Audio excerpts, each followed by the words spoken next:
Welcome to the LIMB-itless podcast. The LIMB-itless podcast is centered around exactly that, being limitless. Hunting, fishing, fitness, nutrition, adventure, disabilities. What may be covered during the LIMB-itless podcast will be, well, limitless. Stay tuned for this episode of the LIMB-itless podcast.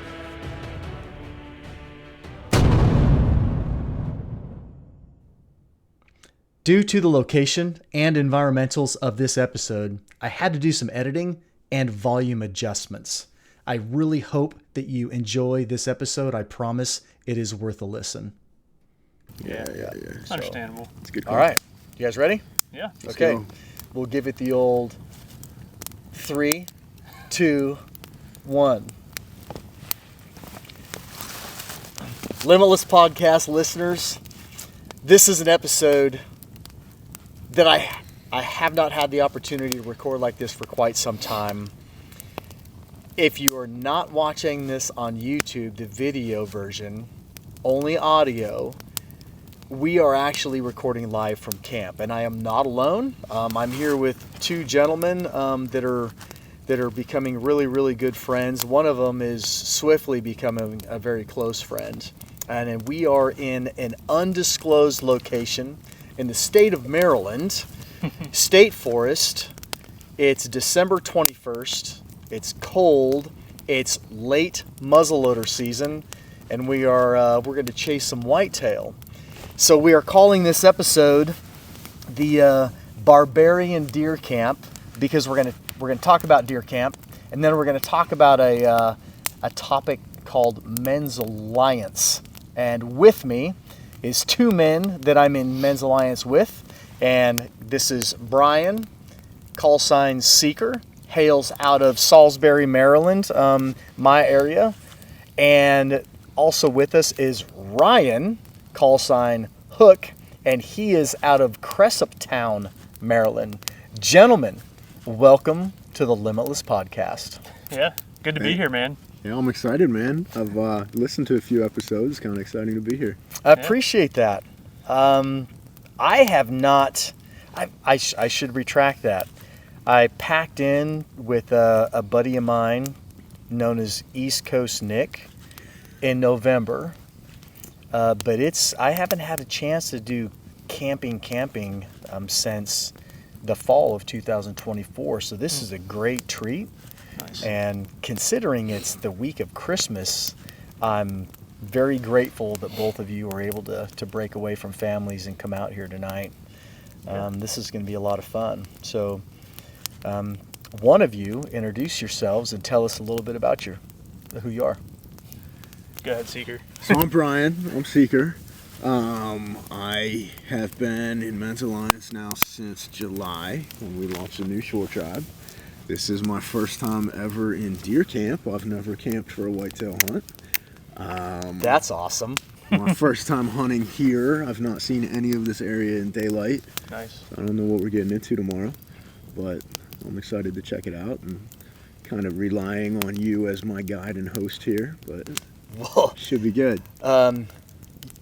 You're stretching the limit relying on me as a podcast host, but as a whitetail guide, East Coast Nick will tell you it took him like 3 years to shoot a deer under my tutelage. So I don't know if that's something that you want to like throw out there on the public airways. Well, you and I are still in our first year of hunting together, so maybe we can still connect faster than you and East Coast Nick did. We're like on our first 3 months of hunting together. That's right.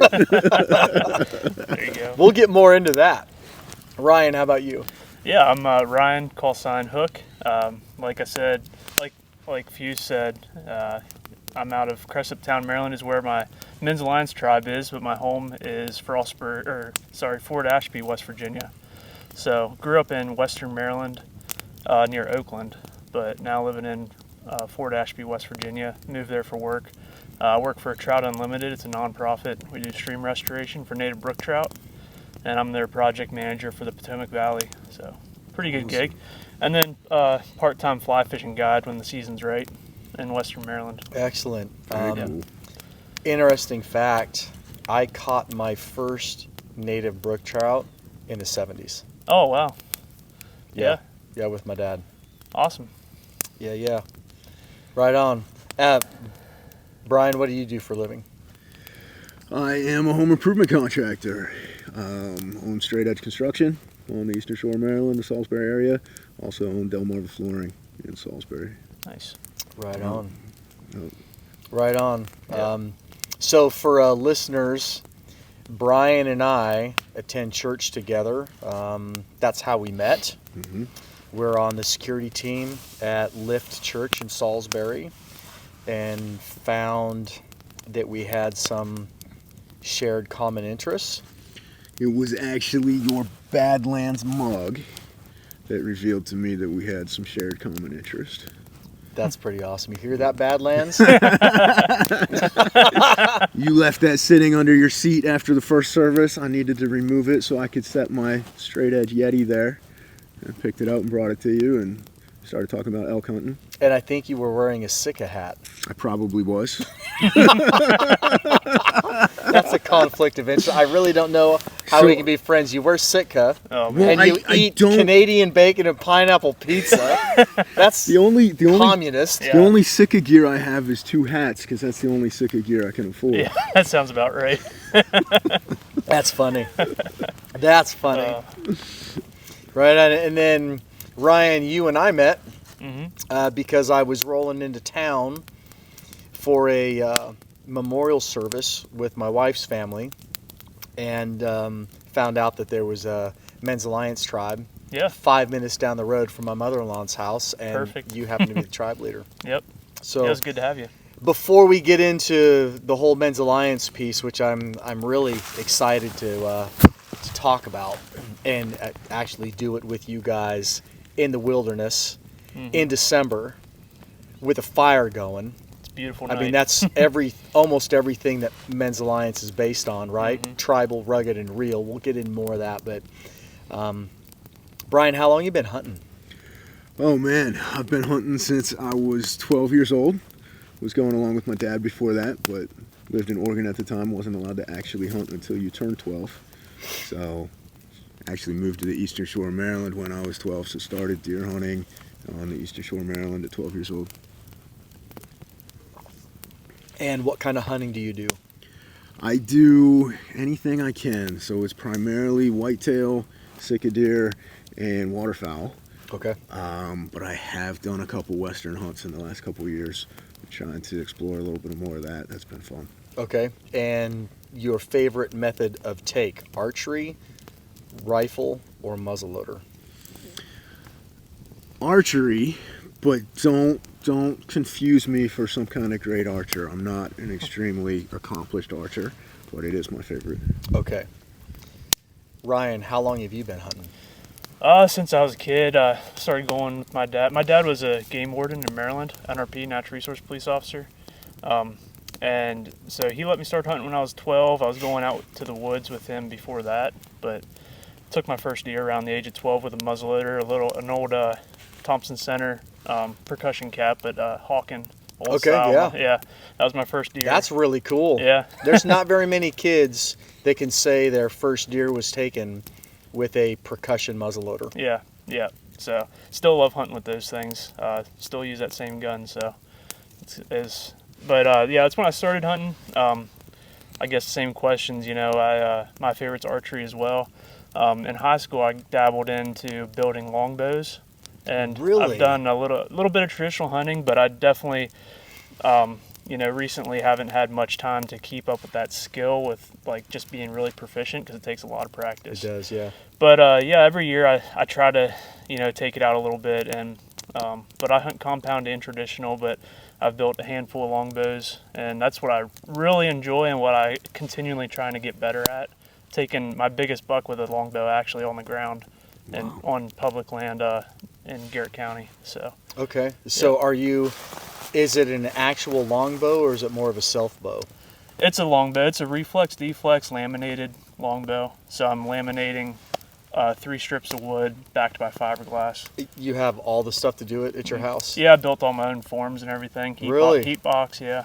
Oh man, we're gonna have some fun. Yeah. That's awesome. Yeah, I've built about a dozen over the years and taken a few deer with it. So, Okay. Wow. yeah. So I was introduced to firearms and archery as a very, very young child. That was part of a almost, there's a big thing coming into our space as Americans, especially if you are of Christian faith. Mm-hmm. There's a big push for being a man of faith, masculinity and faith, and people are talking about the rite of passage. I don't know, are both of you hearing that buzz floating around? For sure. I would say, and some people might disagree with this, but it is the truth. There was a rite of passage in our family. My father and my grandfather introduced all the kids. My dad, there's me and my sister. My grandfather, all the kids, to firearms. I was handling firearms by the time I was about 4 years old, and Grandpa and Dad would get a gun out and we'd clean it, and we would start learning firearm safety. My dad was a big archer back in the 60s and early to mid 70s. So he put a small yellow fiberglass bow in my hand until I was strong enough to pull his Kodiak, his Bear Kodiak. Nice. And so I started out traditional. I bought my first compound when I was 16 with my own money. It broke his heart. and I've gone back and forth with modern and traditional. And at one point, I've never built my own bow, and I'm really curious now because I've always wanted to. Yeah. I met a bowyer out in Hood River, Oregon, Ted Fry, and he does classes, and I've just never been able to align at that point it was my military schedule and whatnot to go out there for a 4-day period and do a self bow with him. Yeah. But I made my own string jig, and so I twisted my own Flemish strings. Nice. I started making my own arrows from a raw shaft to actual works of art. I started getting in my own leather work. I made my own arm guard. I made my own very elaborate back quiver. It's different things. But I haven't shot traditional for quite some time. I have a Tolkien. Have you heard of Tolkien's? Yeah, oh yeah, yeah. I have a Tolkien longbow, but I haven't hunted with it, and I need to get back into that. So maybe that's something that you and I need to explore. And Yeah. Ryan, man, if there's any way that we can arrange time as I'm traveling up here for family, dude, I would love to build my own bow. Yeah, that'd be awesome, dude. Yeah, it's I've done like the straight D longbows and then the reflex D-flex. I haven't built a full recurve yet, but I'm kind of partial to the longbows myself. They just shoot a little smoother and quieter. That's why I have a Tolkien. Yeah. I got rid of, or somebody got rid of my recurve for me back in 2006, I think it was. 2005, 2006. And I bought a longbow because I think I want to stay away from the recurves and they're a little more forgiving. Yeah. Yeah. So cool. What both of you like to fish? Yes, sir. Yep. Right on. Ryan, you mainly fly fish? For trout, yeah, but I'm very much a multi-species angler. I'd say if you had to say I specialize in something, it'd be fly fishing for trout.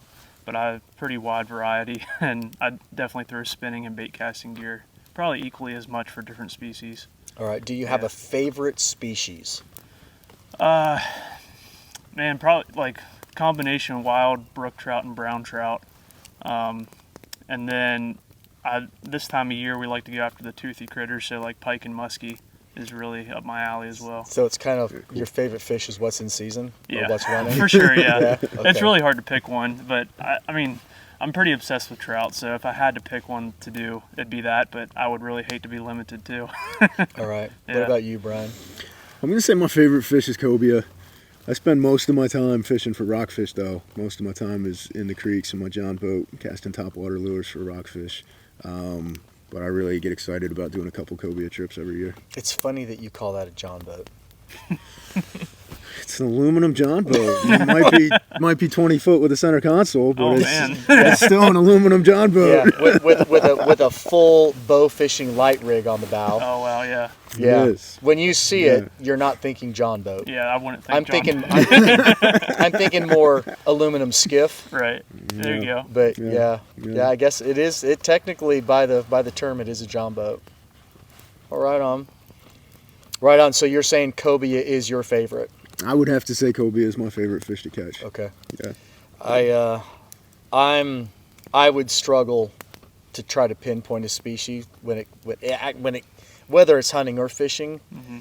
I will say that if the good Lord said, Aaron, you can only hunt one animal for the rest of your life, it's going to be a turkey. Mm-hmm. But if he said I could only catch one fish for the rest of my life, I think it would have to be either puppy drum or rockfish. Mm-hmm. Just because they're so much fun to catch and they're so good to eat. Yeah. And I grew up fishing salmon and steelhead. Yeah. But it's, you can go out for a week and catch one steelhead. Yeah. I can go out for a day and catch 8 rockfish or 13 redfish Yeah. and just have a blast. Mm-hmm. So it would have to be either rockfish or puppy drum. If I lived closer to the salt, I think my list would change drastically. I think it would. Yeah. I think it would. Cool. Yeah. Well, let's Ryan, did I ask you what your favorite method of take was? Archery, yeah. That's right. Yeah. Okay. I do a lot of compound hunting, so I'm not trying to make myself sound like some awesome traditional archer, but if I could take a deer with one thing, it'd be a longbow. So back to the hunting piece. Before maybe we really shift topic, we should probably get some more wood on this fire. Yeah. Your preferred? Do you have a preferred method of hunting style? Meaning spot and stock, ladder stand, tree saddle, sitting in a ground blind. What would be your preferred style of hunting? Good. Well, I've been hunting out of the same climbing stand that I've used since I was 16 years old, up until this season, until you introduced me to the tree saddle. So I've been playing with that now, and that definitely seems preferable to my old climbing stand. It's pretty cool, isn't it? It is pretty cool. Yeah. It is pretty cool. I've not fired a shot out of it yet. And I've been hunting assatig a lot this year, so I've been doing that mostly from the ground. But I definitely prefer to be in a tree. All right. How about you, Ryan? Yeah, I forgot my camp chair, so I'm sitting on my blood-soaked XOP fly right now. So that's what I use, and it's kind of I rigged it up as like a backpack system, so that's my frame pack. That's what I pack deer out onto, and then I hunt out of a saddle with this. It's like a hybrid. Yeah. Is that the fly or the super fly? This is the fly. Yeah. Okay. It's the larger one, yeah. But I've had the most fun with spot and stalk. But I'd say I'm in a tree right here on this setup more often than not. Okay. Yeah. I saw Latitude down there. Yeah, that's the straps and waist belt system. Okay. Yeah. What saddle do you use? It's a Timber Ninja Nano, so it's Okay. super light. It's like less than a pound. Yeah. But you don't need the full get up when you have a hybrid system, I'm just using it to lean once in a while. So. Okay. Yep. Very cool. I'm a big Latitude fan. Yeah. I'm also a big XOP fan. Mm-hmm. Both of those companies are fantastic. Yeah. And I was pushing back the whole hybrid piece. But XOP came out with some of their ultralight lock-ons. Yep. So I bought the Superfly Mm-hmm. and fell in love with it. That thing's incredible. Yeah. It really is. Yeah, I was really going back and forth between that, but there wasn't much weight difference between the bigger platform. It was like maybe a half pound or something. So I went with the bigger one, but I'd definitely like to try the Fly. I chose the Fly because I loaded onto my Badlands Vario Pro frame. Gotcha. Okay. So I can slip it in between. So I have the frame with the meat shelf on it, Mm-hmm. and then I can put that Superfly on top of the meat shelf and whatever pack that I'm strapping down onto it, it's usually the day pack. I can put the day pack down on top of it, and it fits in there, and I can pack it through the woods really, really easy. Nice. That's why I chose the Superfly. Yeah. My favorite platform for many years, once it came into conception, was the Latitude X-Wing. Love that thing, and it's now this last season, it's been a push-pull for me. Because I'll take the Superfly out. Once I received the Superfly, I hunted out of it for a couple of sits. Yeah. Absolutely loved it. Yeah. And if I'm going to go local, and I'm going to be up there for more than 4 hours, that Superfly is ridiculous. Yeah.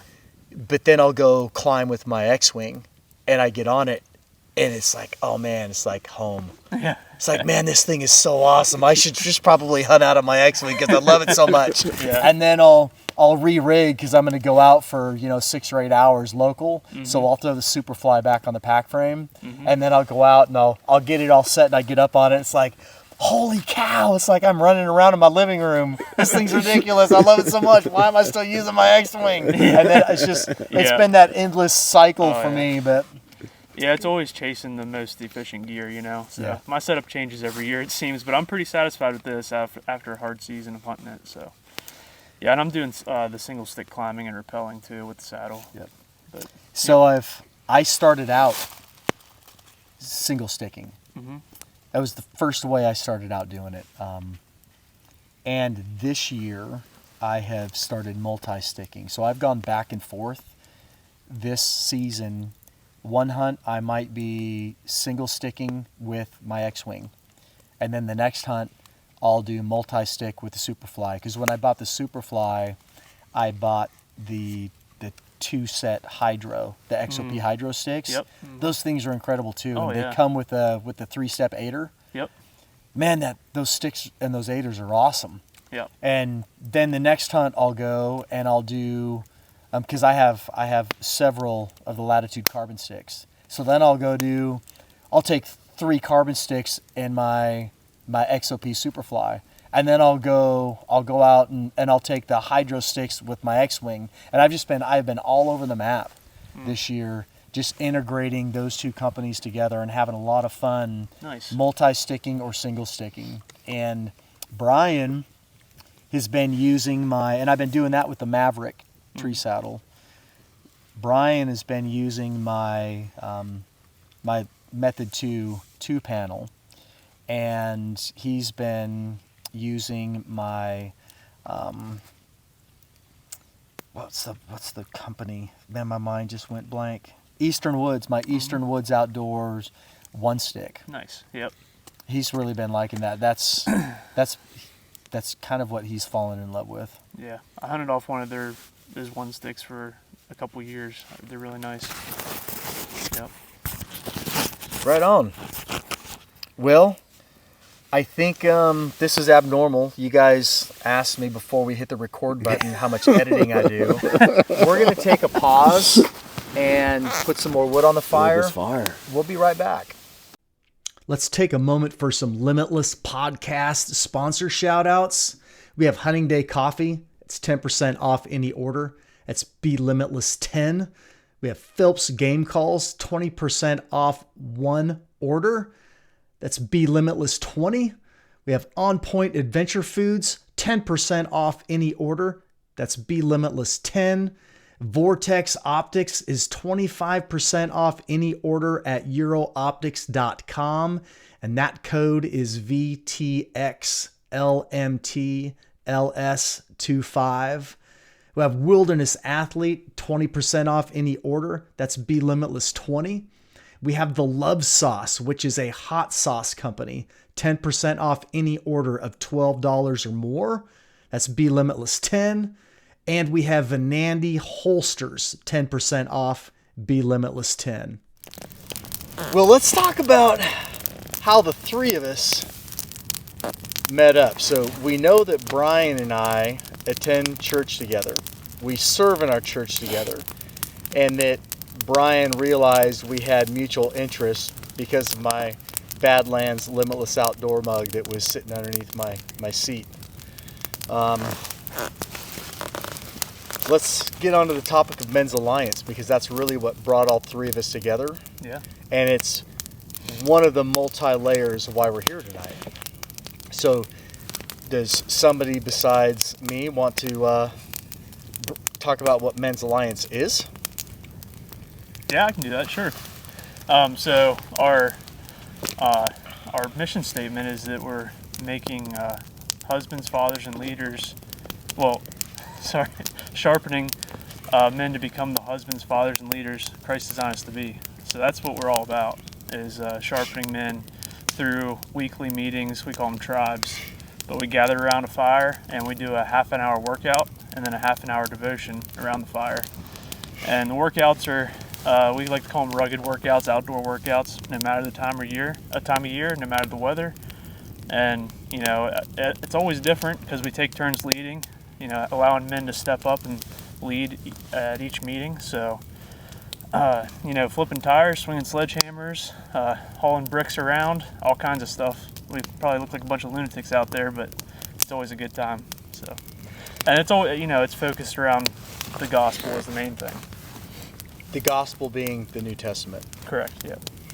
Man, there's so many. Woo! There goes our fire. There's so many different lanes that we could travel down from that opening. Ryan, thank you very much. We started out the podcast introducing ourselves, and I think I failed to introduce myself in the same manner that we introduced you guys. So listeners know me as Aaron Ritter, host of the LIMB-itless podcast. But in Men's Alliance, my call sign is FUZE, F-U-Z-E.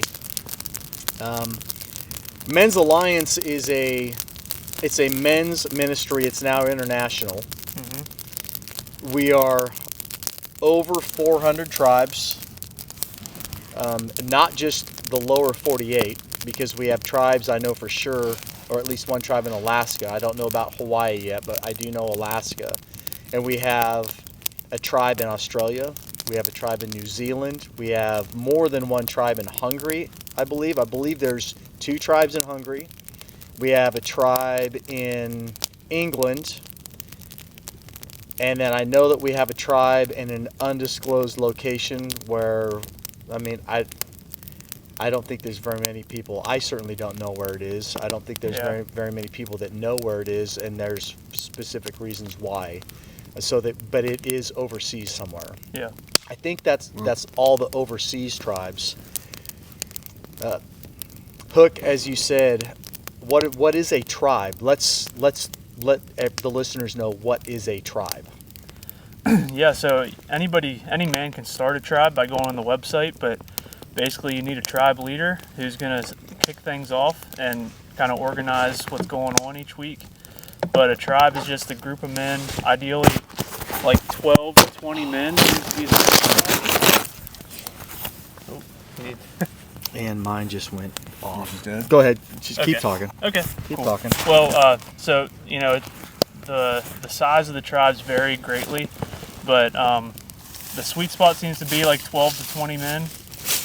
And there's smaller tribes and there's bigger tribes, but everybody just gets together weekly. Ours is Thursday nights at 6:30. The first tribe I ever attended, they do Saturday mornings, but guys just get together and sharpen each other through a workout. And really the workout is like more of a bonding icebreaker tool.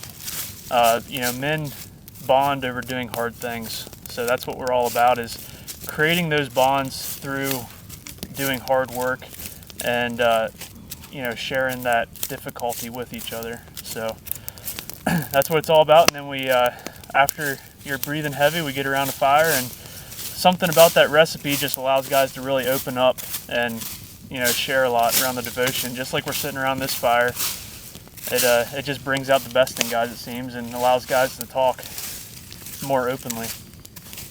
100%. So you live, what, 45 minutes from here maybe? Yeah. Mm-hmm. And my mother-in-law lives about 35 minutes from here, and my wife is there right now. So realistically, you know, Seeker could have drove up today, and we could have been at my mother-in-law's house in beds, showers, full kitchen, warm, comfortable. Yeah. And then, this time of year, wintertime, the sun comes up late and it goes down early. So, I mean, we could get up at 4:30 in the morning, make coffee, hop in the truck, park, and we would probably still be sitting here in the daylight before walking in if we're going to hunt from the ground all day, right? Yeah. We didn't have to 100%. come here and camp. Sure. But it's the fact of coming out here and getting out and doing something like this. Like, Yeah. Brian, you said earlier that you've been hunting your whole life and you've never done a deer camp. Never camped for whitetail. No. And Yeah. to your point, I could have just stayed home on the Eastern Shore and hunted whitetail just right down the road, slept in my own bed. But that's not really the same experience. It's not. And just in the last, we all convened here by 5:45 tonight, right? And the mic's been on about 45 minutes, and that's including some wood rummaging. Right? But the things that we've learned about each other, and would we have talked about some of those things at somebody's house? Maybe. Maybe not. Yeah. We don't know, right? Yeah. But the memories that are going to come out of this deer hunting experience, because we have shelters pitched. Now, we're not eating freeze-dried food yet. We did bring up some Domino's pizza takeout, right? And I've got Right. Cheez-Its in the truck. And I've got got a couple subs for lunch tomorrow. There we go. I have some fresh blueberries back there. I have hot cocoa. Yep. We do have some creature comforts, but it's still, it's December 21st. It's supposed to get down to 17 degrees tonight, per the Weather Channel. Yeah. When you invited me, you said, hey man, it's going to be like 40, 50 degrees. It's going to be great. And I was like, yeah, let's do that. And then a couple of days before we come out here, you said, hey, it's going to be 19 degrees Sunday night. So At least he hooked you up with a nice quilt. I saw He that. did. He's got me set up. Yeah. You have some luxury items. I have a really, really nice sleeping pad for you if you want to use it as well. Man. So back to Men's Alliance. The motto is tribal, rugged, real. And there's specific meanings for that, and I don't know if we want to dive, too deep in some of the specifics on that. I think if any men listen to this podcast, I think it's important for some of that to come to the surface when they're meeting with their tribe leader, or getting, introduced to the tribesmen around that tribe. More importantly, somebody hears this and they say, well, I don't have a tribe in my area. How do I do that? Well, you push a button on the website, says launch a tribe, and then you're going to have 3 different Zoom calls with the tribe launch team, and they will start introducing you to those things, and they'll have you read our leadership guide, and all that information is in there black and white. So when you read the words tribal, rugged, and real, you're going to read some amplifying information about what it means to be tribal and what it means to be rugged and what it means to be real, and not just necessarily how it applies to masculinity, but how it applies to being a Christian in your faith, right?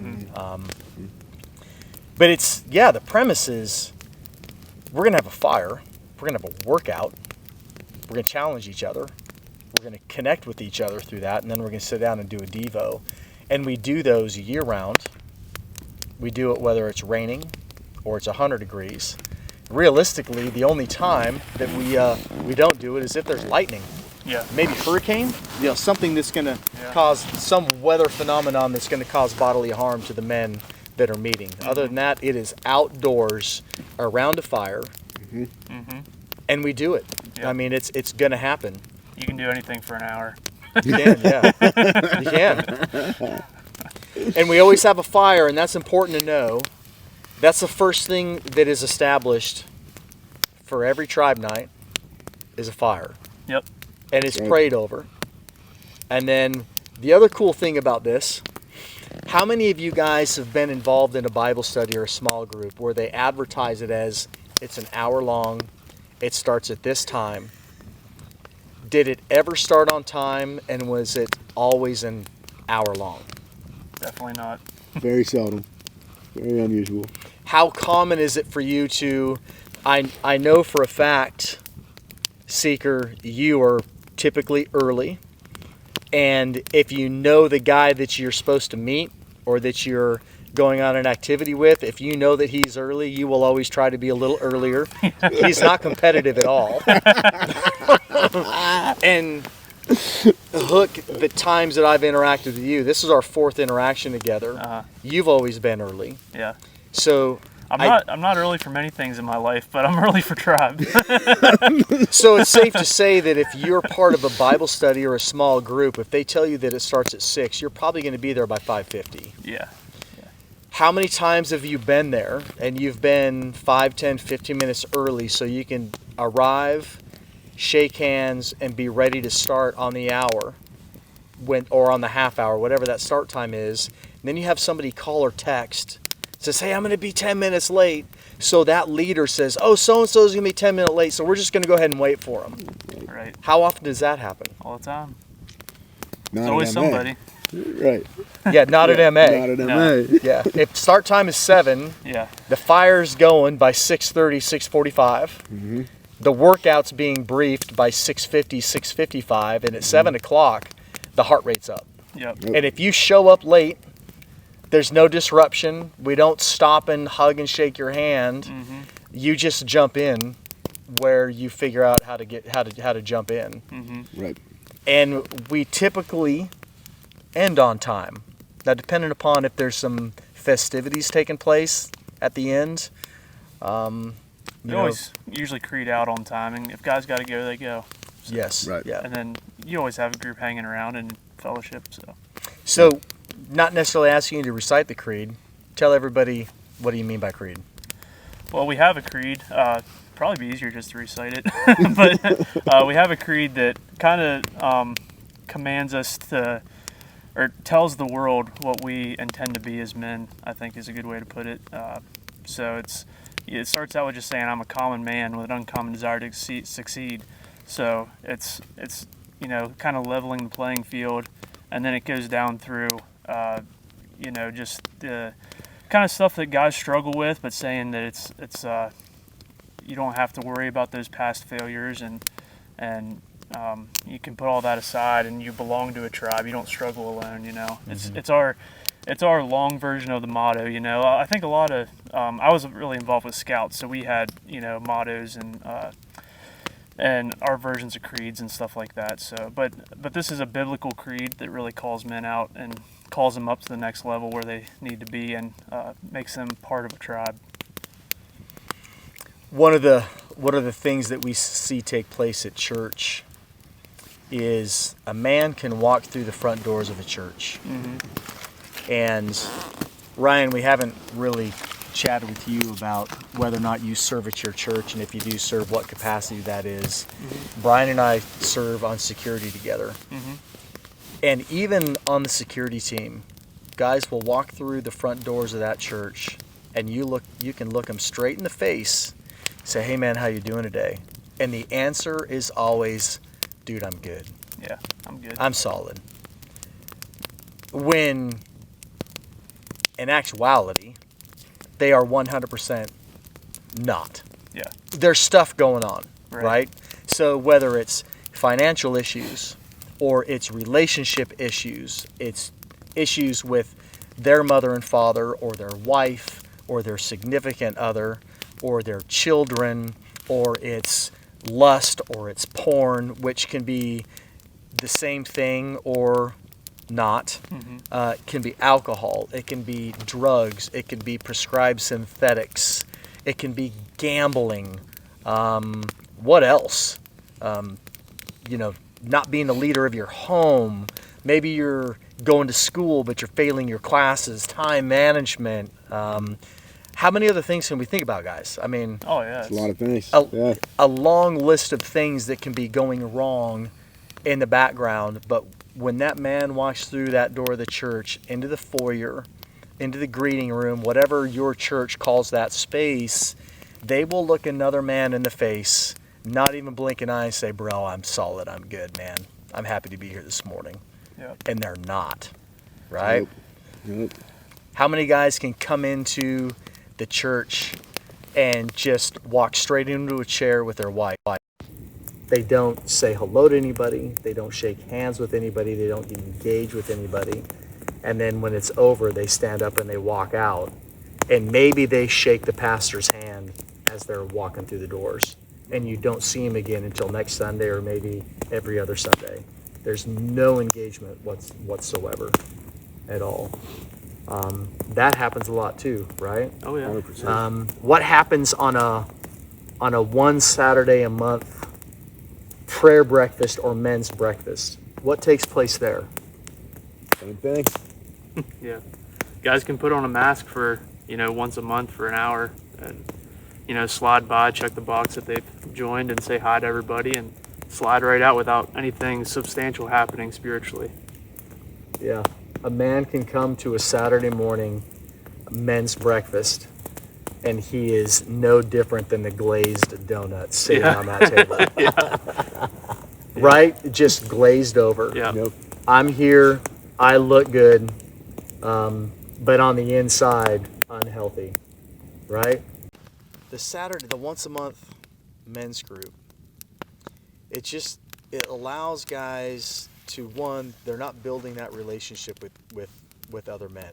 Mm-hmm. You have men that can come in and sit in the back, or they can sit somewhere in the room and not really engage with other guys. Yeah. They can hide in the crowd.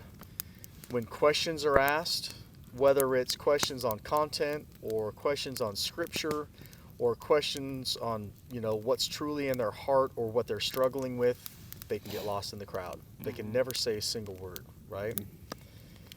And that's very common. You can see a lot of guys that maybe they sign up for a small group and the intent is good. They want to go somewhere and learn, but they don't have to put any effort into it. Yeah. They have a book, maybe they don't read it at all, so they can show up and quote unquote wing it, right? And a lot of times, or sometimes, the most vocal person that has the loudest opinion on the content is the person that didn't even read it. Yeah. Right? They're winging it with the biggest opinion. And that's one of the things that really draws me to Men's Alliance is, other than what we call Carry the Fire, which is the Men's Alliance Apologetics course, we don't have nightly content. Yeah. We have, there's leadership positions at Men's Alliance. So you have the tribe leader, which Hook, you are a tribe leader. Mm-hmm. Yep. And then you have a fire chief. And then you have the workout chief, which Seeker is the workout chief for Shore Tribe. Mm-hmm. Then you have the devotional chief, or what we call the Devo chief for short. I'm the Devo chief for Shore Tribe. Nice. And then there's a bunch of other leadership positions there. But those are the 4 key positions that you have at a tribe for them to function according to Men's Alliance DNA and flow. But our roles, other than the tribe leader, which a tribe leader will stay for, like, it's recommended for 12 to 18 months. Yep. And then switch. Yep. And the fire chief, the workout chief, the Devo chief, they can rotate every 6, 12, 18 months. Mm-hmm. But they're not supposed to be in there for a long duration. I mean, it's not a 4-year run. Yeah. It's not a presidency. Which is a really good thing. I love it. Yeah. Right? Why? Well, I mean, I think when you volunteer for something like, say, at a local church, once you help once, you're kind of sucked in for life or until you get burnt out.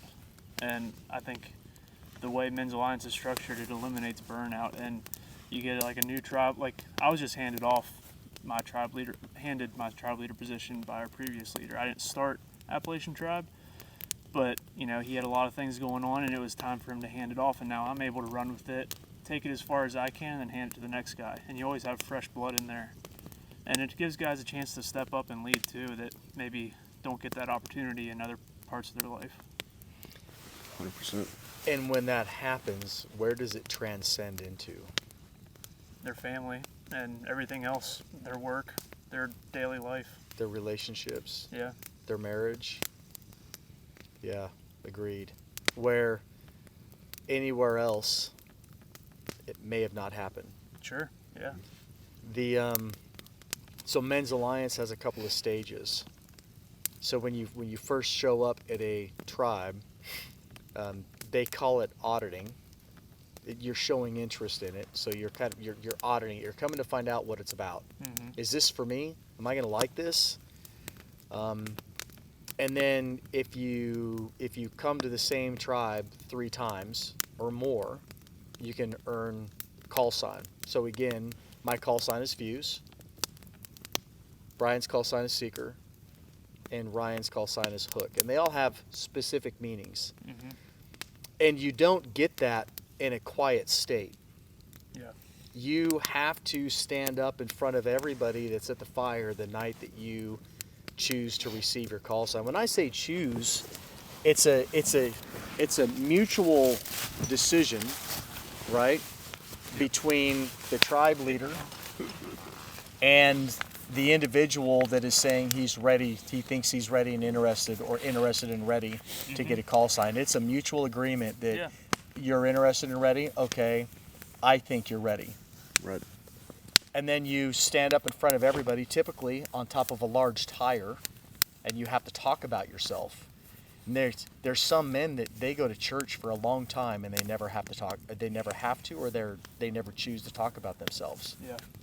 You know, so step 1 in Men's Alliance, if you want to obtain a call sign, you have to get in front of a group of men and talk about yourself. Yeah. The call sign has to be tasteful, engaging, and approved. It can be vetoed.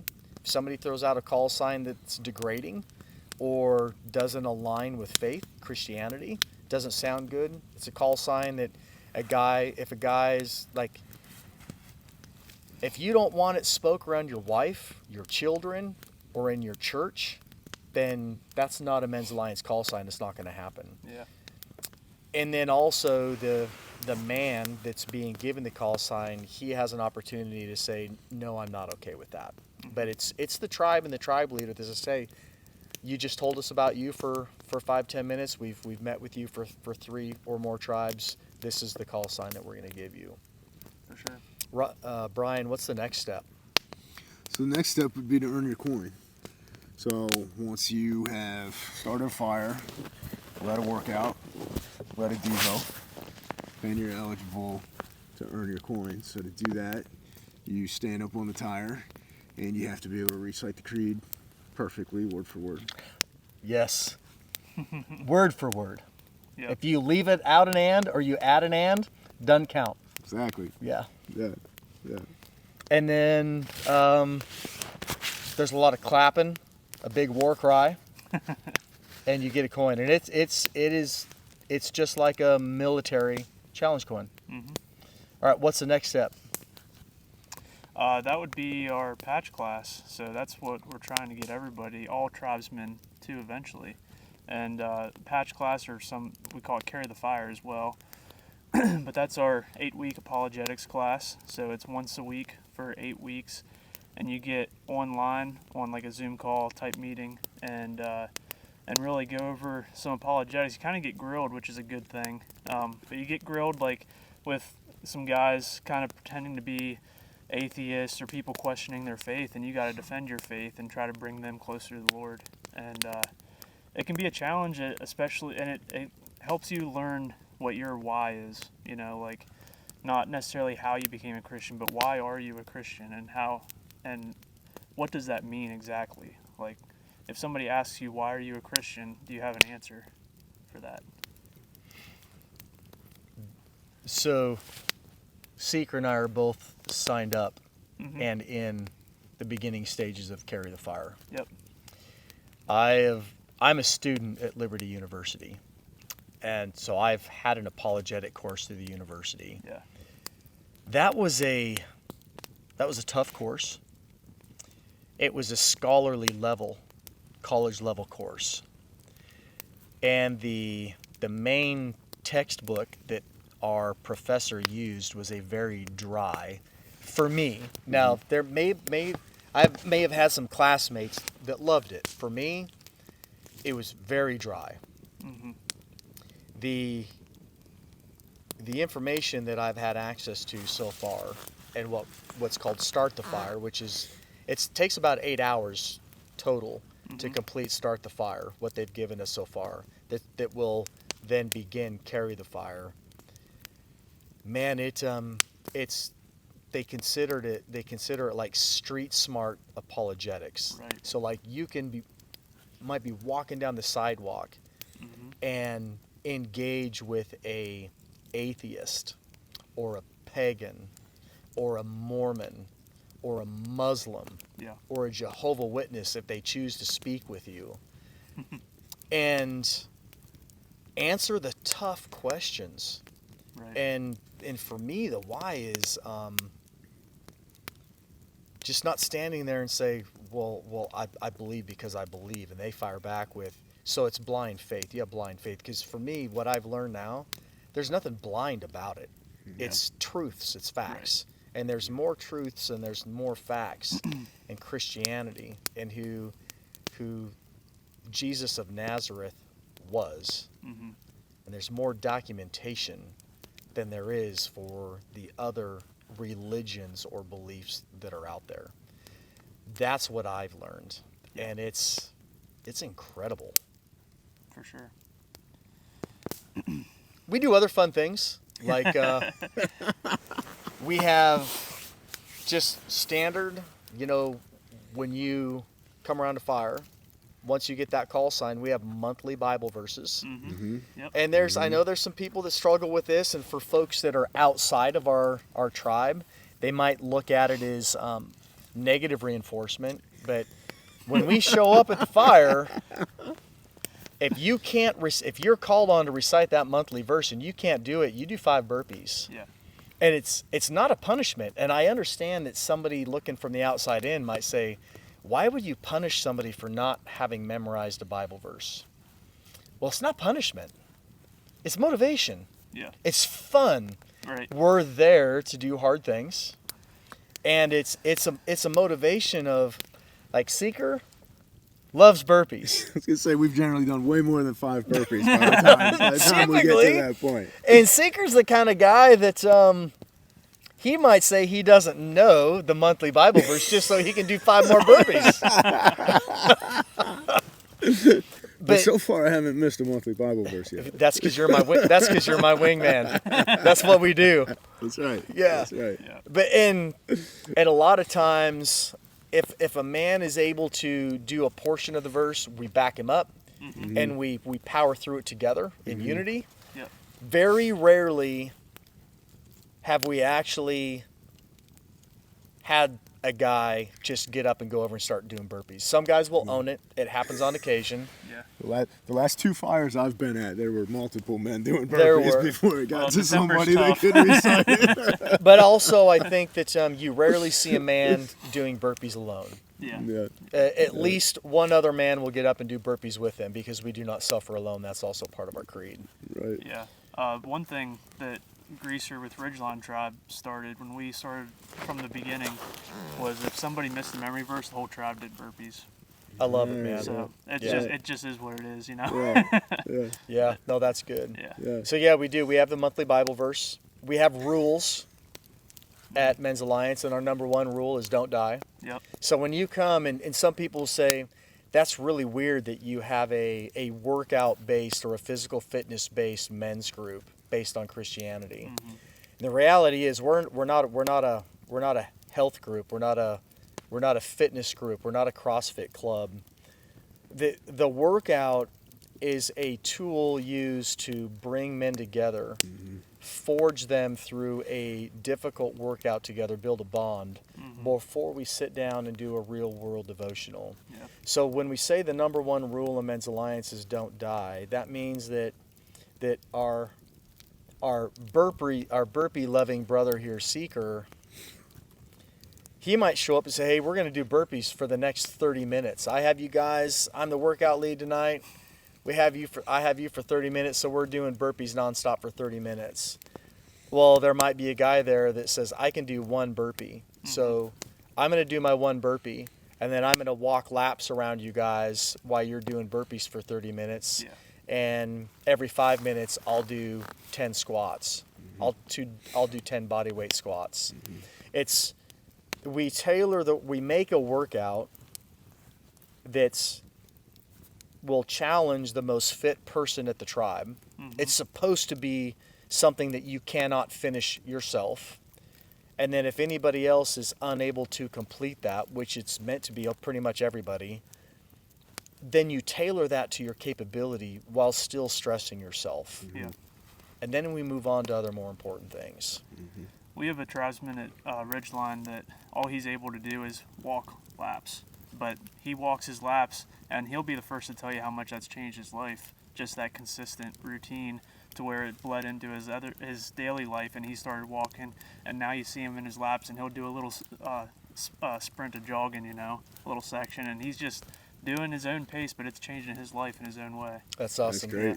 Yeah. We have a gentleman at our fire that since July has lost over 50 pounds. That's awesome. Yeah. Wow. Yeah. And now he has started working out outside of tribe night once a week, but he has lost over 50 pounds since July. Yeah. It's amazing. Yeah. It's amazing. Absolutely. Yeah. Our devotionals. Who wants to talk about what our devotionals about? Because this is important too. Go ahead, Seeker, if you want to. Yeah, our devotion, I'm not even sure if I'm answering your question correctly, because our devotion is different every single fire. It is, yes, but what's the foundation of it? What's the premise behind our devotions? Just being a real world devotion. Is that what you're getting at? Yeah. Yeah. So a different tribesman leads every week, whoever volunteers, and they just lead a devotion on whatever real life topic seems pertinent to them at the time. And we have found it's very consistent. If something seems pertinent to you, it's almost always pertinent to the other men also. Yeah. It's very interesting how we are all working through the same struggles, the same issues, more or less. But the biggest concept is just that it's real. It's not something that's just pulled out of a book or scripted. It really just ends up being a genuine conversation around a fire. They're not meant to be preachy. Right. We tend not to quote a lot of scripture. Scripture will get quoted. Not every at Shore Tribe. Scripture is not quote outside of the monthly Bible verse. We'll have multiple fires where we don't quote any scripture. We try to stay out of the Old Testament as much as possible. We try to keep our scriptures founded in the New Testament. Try to stay away from a lot of Christianese. I'm sure that between the three of us, we could probably just start holding a devotional right now about Men's Alliance and start rattling off scripture. And if we went down the apologetics rabbit hole, we 100% would start rattling off scripture, right? Yeah. That's not what it's about. And it's intended to I hate to say make men comfortable, because the intent is to get people uncomfortable, but people lower the facades. Right. They don't sit there and get closed-minded because maybe they don't know the scripture as well as other men around the fire, or maybe on Sundays I don't want to say they're being forced to go to church, but they're going to church because their wife wants to go. And they're listening to those sermons on Sunday, and then if they come to the fire on Tuesday and they get preached at for 30 minutes, they feel like they're back in church just having somebody lecture them about scripture in the Bible. And that's not what we do. The Sunshine put it to me this way one day, and I believe this came from potentially Goose. Goose is the founder of Men's Alliance, but if you can show up and for your Devo, you ask 2 questions over a period of 30 minutes, and the rest of the time it's either dead silence or other men are talking. Yeah. If you can do that, that's a proper Men's Alliance real world scripture based devotional. Yeah. Because the men are talking about what's on their hearts and what they need help with. Yeah. It's amazing. Yep. Yeah, it is. We just had Gears as a tribesman at Appalachian Tribe, and he just led his first devotional. He's 13 this past week. And he took our monthly memory verse, Hebrews 12:1-2 for December, and just picked it apart but asked questions to everybody. And we just kicked it around, and it was really good. Yeah. That's great. Yeah. But he did a great job. It was pretty inspiring to see a 13-year-old step up like that. And then he got his coin right after that. That's awesome. Yeah. That's fantastic. That is awesome. It's been fantastic. I don't think we want to dive into this tonight because we've already had an incredible conversation with several glitches.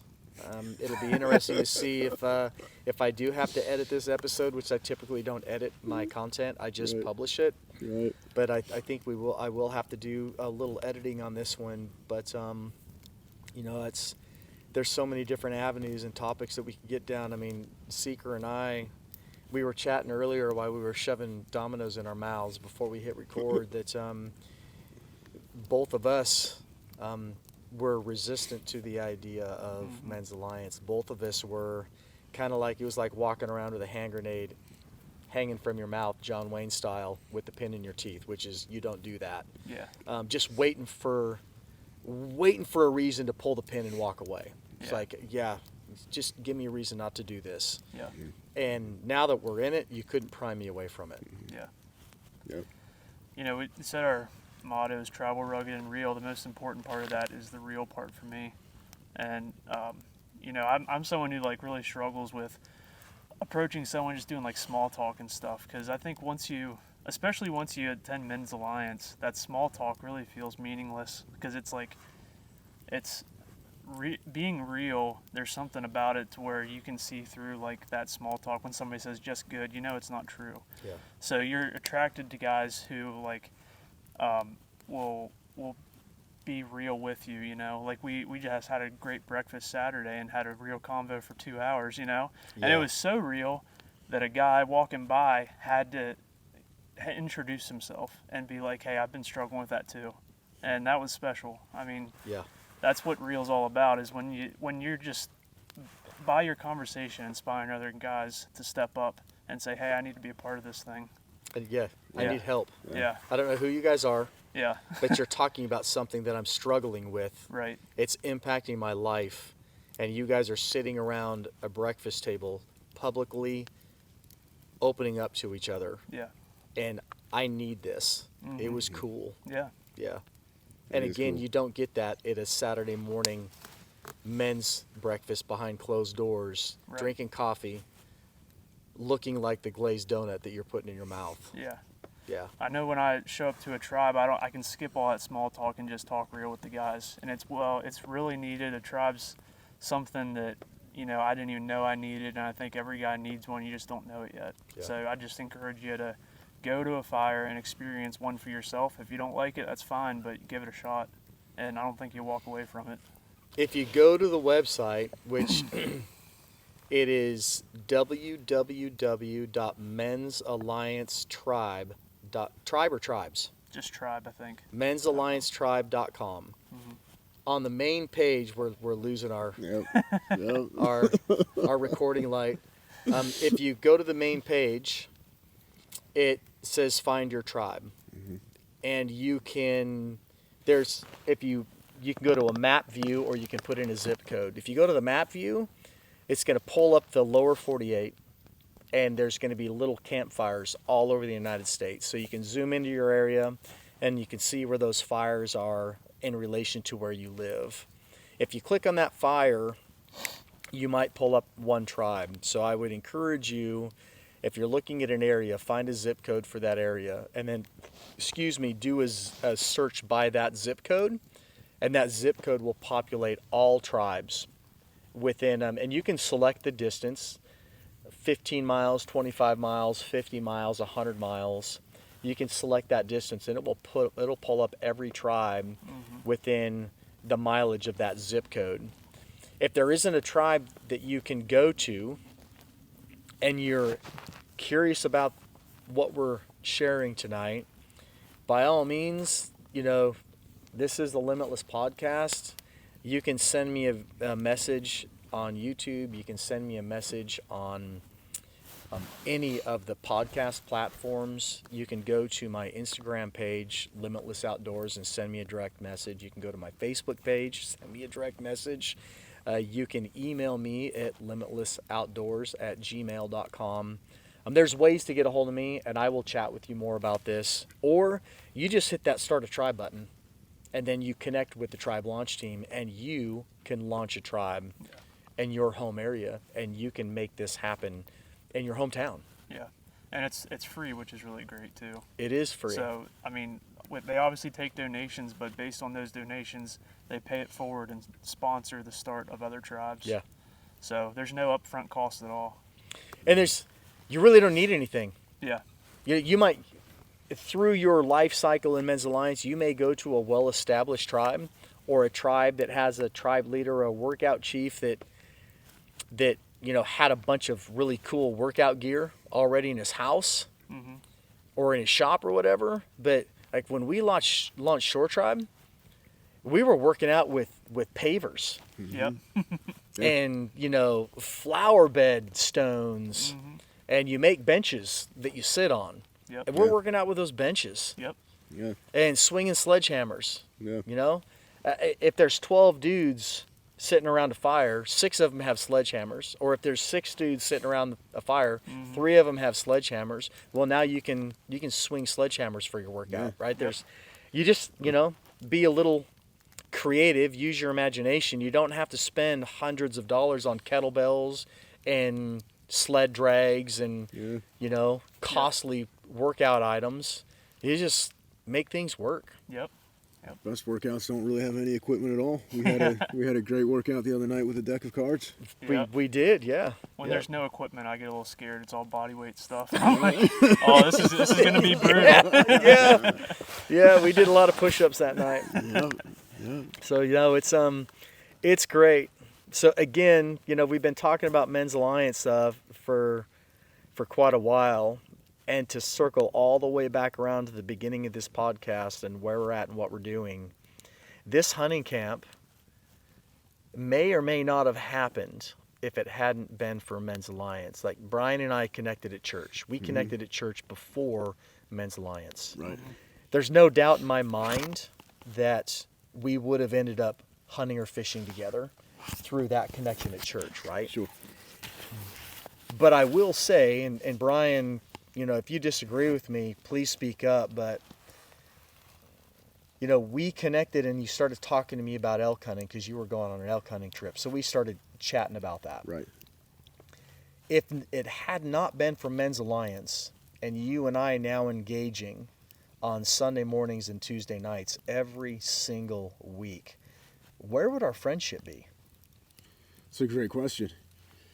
It would certainly have taken much longer for us to be as close as we are if we would have ever gotten as close as we are. Like, at the very least, Men's Alliance was a huge accelerator for that. I think so too. Yeah. Yeah, it was pouring gasoline on a match. Yeah, absolutely. Yeah. Turned into a bonfire. Right. And now here we are in the state forest. And guys, when I drove in here this afternoon, now granted, I didn't drive the entire state forest, but my route in here, not another vehicle on the roads. Good. It's awesome. Yeah. Yeah. This time of year, nobody's in here. And here we are. Yeah. And it's because of, Ryan, I'd have never met, I can't say never, the likelihood of you and I connecting up here in this region of Maryland, Sure. slim. I've been coming up here for 6 years. Yeah.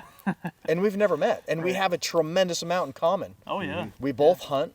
We both love archery. We both love traditional archery. We both saddle hunt. Yeah. We both fish. We're both Christians. Yep. We both like doing hard things.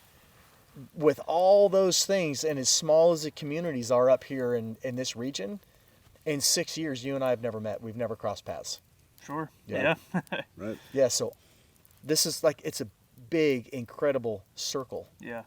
Even on a smaller scale, like our church, my personal church is big enough where I didn't know a lot of guys. I knew the guys I sat near, and that was about it. You can get lost in the crowd real easy.